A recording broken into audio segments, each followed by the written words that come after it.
好，咁我哋講下我今次想分享嘅相機啦。咁呢度都係我一部分嘅35mm收藏啦。我主要呢，最想講係呢部賓得嘅 SPF。佢呢部相機有乜好處啦？咁主要例如有呢個測光系統啦。咁一般新入手嘅朋友仔呢，咁應該都啱玩嘅，因為佢呢個有一個測光系統喺呢度啦。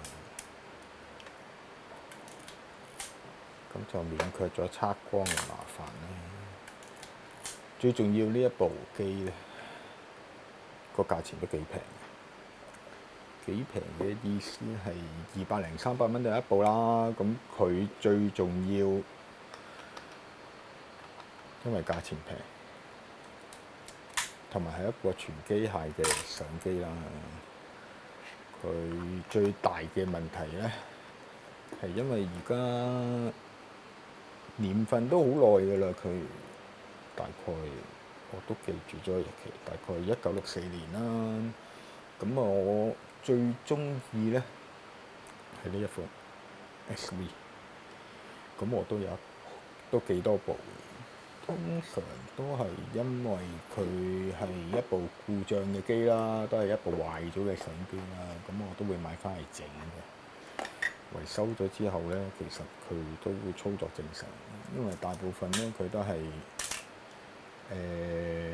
機械嘅機呢。佢只要抹完油之後呢，咁其實佢操作呢，大部分都正常。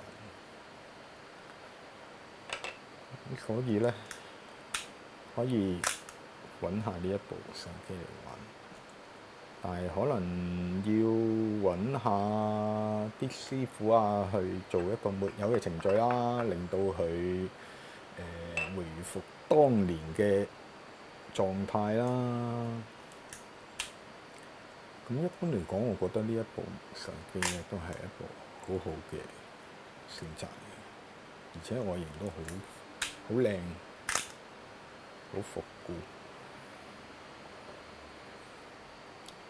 咁 SPF 呢，就應該係佢最後嘅一代啊，喺呢一個系列嚟講。咁佢有個測光系統呢，就要推着咗，咁佢至有呢個測光嘅指針出嚟嘅。睇唔睇到先？係啦，佢應該呢就係啦，右邊嗰度，係啦。咁你調校呢個快門速度呢，個測光嘅指針應該會跟住。咁買嘅時候選擇呢，咁盡量去揀一部新淨啲啦，因為冇辦法，呢啲年份太舊嘅機呢，始終都會有啲問題。有問題嘅意思係佢啲海綿啦，佢入邊呢啲海綿會老化啦。仲有佢入邊燒光嘅海綿啦，都會因為年份太耐呢而老化咗。不過好簡單，可以喺淘寶揾到啲替代品翻嚟換嘅。